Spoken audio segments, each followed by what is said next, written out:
I wasn't supposed to be home that afternoon. But when I rolled up my quiet suburban street in Oakwood Estates and saw 3 police cruisers parked crooked at my curb with lights spinning, and Karen Ellis, the self-appointed queen of the HOA, pacing my driveway like she was directing a raid, my stomach dropped straight through the floor. She had her phone glued to her ear, voice high and frantic, jabbing a finger toward my front door as if she were calling in the National Guard. The second she spotted my truck, her face did this perfect little twist, like I'd just ruined her big Oscar moment. Her mouth actually hung open mid-sentence. For the first time since I'd moved in, the great Karen Ellis looked genuinely rattled. I killed the engine, stepped out, and asked the only question that mattered: what the hell is going on? She gave me silence and a death glare that tried to blame me before I even knew the crime. One of the cops shifted uncomfortably, cleared his throat, and mumbled, "Ma'am, here reported suspicious activity at the residence." Suspicious activity? At my house? I shoved past the circus on my lawn, pushed open the door, and walked into my own living room like I was the intruder. The TV was blasting some violent video game. Takeout boxes and empty soda cans covered my coffee table. Muddy sneakers were kicked off by the couch. And right there in my recliner, feet up, controller in hand, sipping one of my Dr. Peppers like he paid the mortgage, was Karen's 19-year-old son, Tyler. He didn't even pause the game, just smirked and said, "Oh, you're back early. Mom said it was cool." That was the moment everything changed. My name's Jake Harlan. I'm a single dad who busts his ass in sales, travels when I have to, and still makes it home most nights to grill burgers for my kids, Lily and Noah. After the divorce, I wanted something stable, a decent yard, good schools, a place where my kids could ride bikes without looking over their shoulders. Oakwood Estates looked perfect on paper. Tree-lined streets, community park, the whole American dream package. What the listing didn't mention was Karen Ellis. She showed up the day the U-Haul arrived, clipboard in hand, hair sprayed into helmet formation, wearing a pastel cardigan that probably cost more than my monthly electric bill.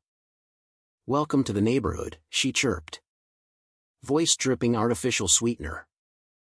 She shoved a 27-page rulebook at me before I'd even wiped the sweat off my forehead. "We're very particular about maintaining standards. Property values. You know." I smiled, nodded, and figured she was just one of those overeater types. I was wrong. The first violation notice showed up 4 days later. Mailbox paint not an approved pallet. Then grass exceeding maximum height by 0.8 inches. Then my truck parked at an improper angle. Each one came with that same smug little tone: fix it or face escalating fines. I tried to play nice. Repainted the mailbox the exact approved beige. Mowed twice a week. Moved the truck 6 inches. The fines kept coming anyway: $35, $75, $120. When I emailed asking for clarification, I got back a form letter signed by the compliance committee, which was just Karen at her kitchen table. Meanwhile, the whispers started. Neighbors suddenly heard I was struggling financially, that I was never home and probably going to lose the house. One lady actually asked if I needed help putting it on the market. I laughed it off at first. Then I realized Karen was rewriting my story in real time, turning the hard-working single dad into the neighborhood deadbeat. I stayed quiet. Watched. Documented. Because the angrier I got, the clearer it became, this wasn't about rules. It was about control. Then came the afternoon I cut a client meeting short and drove home early. The second I stepped inside, the house felt wrong. It smelled like cheap pizza and teenage body spray. My family photos had greasy fingerprints on the glass. Drawers were half open. And there was Tyler, again, sprawled in my recliner like he owned the deed. This time he had 3 buddies with him. One was raiding my fridge. Another had his dirty socks on my kitchen counter. They'd been using my house like a free Airbnb whenever I was on the road. I lost it. Get the hell out of my house. Tyler barely looked up. Mom said it's fine. You're never here anyway. It's basically community space. Community space.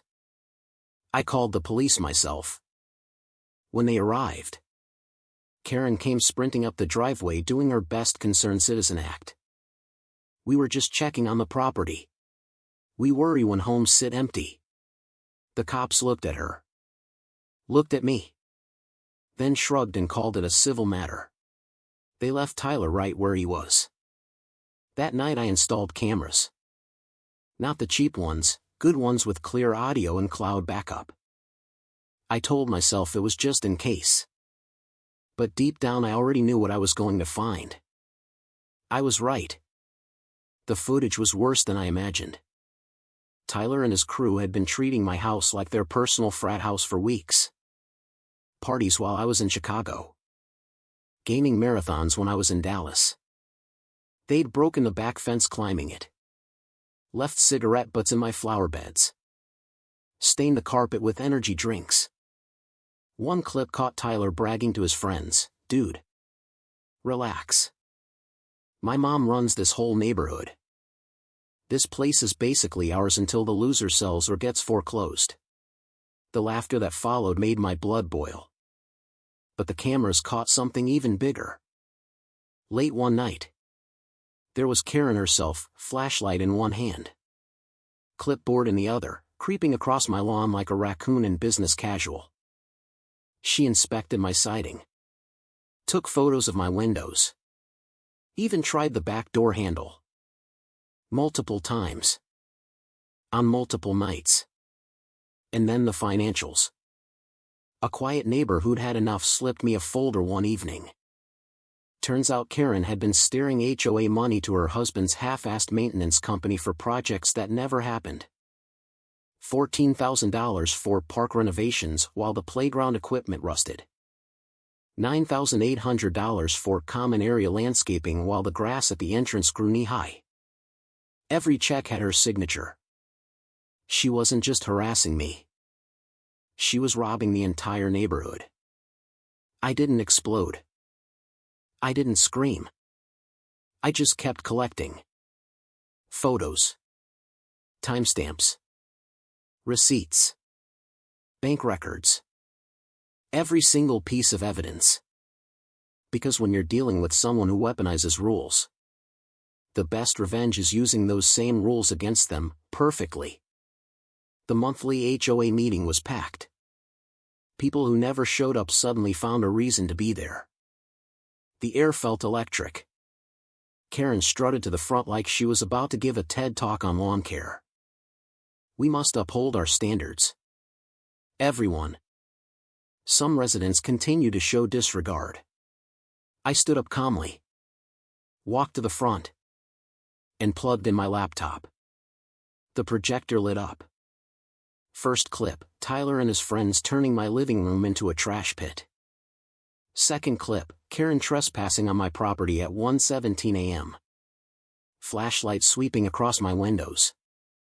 Third, the financial documents, projected huge so everyone could read the checks made out to her husband's company.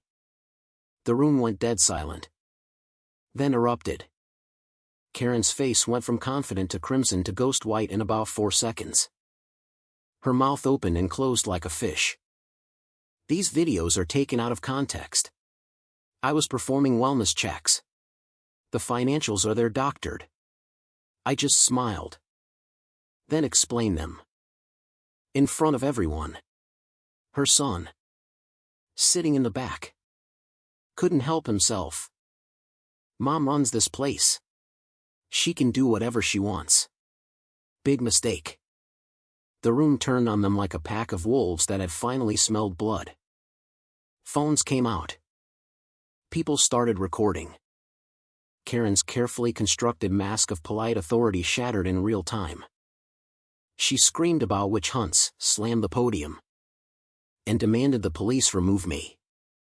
Instead, the officers who arrived this time actually did their jobs. They looked at the evidence, looked at her, and asked Tyler to step outside. The look on his face when the cuffs clicked, that smug little smirk finally gone, was pure poetry. By the next morning the board had no choice. Karen was removed as president in an emergency vote. Auditors were called in. Within weeks, the state opened an investigation into the missing funds. Tyler got charged with trespassing, vandalism, and property damage. He had to pay restitution for every broken fence slat, every stained carpet fiber, every beer can he left on my lawn. The HOA issued refunds to every homeowner, money that had been quietly siphoned for years. Some families got back over $1,000. Neighbors who had avoided me for months started waving, stopping by with apologies. One older guy actually teared up and said, "I should have spoken up sooner. The neighborhood feels different now. Lighter. People talk at the mailboxes instead of whispering. Kids play in the street without Karen's glare watching from her window. The new board actually listens. And Karen? She's still here, technically. But nobody crosses the street to avoid her anymore. They just pretend she doesn't exist. The clipboard queen reduced to a ghost in her own kingdom. I sit on my porch some evenings, watching Lily and Noah ride bikes. And I think about how close I came to selling the house just to escape her. But I stayed. I watched. I waited. And in the end, the system she worshipped ate her alive. Here are the 3 cinematic image prompts for visuals. So tell me, who was really in the wrong here? Was Karen just a dedicated neighbor protecting property values and standards, or was she a power-drunk tyrant who finally got exposed when her own rules turned on her? The guy quietly living his life? Or the woman who turned an HOA into her personal kingdom? Drop your thoughts below. I read every comment. Let's talk.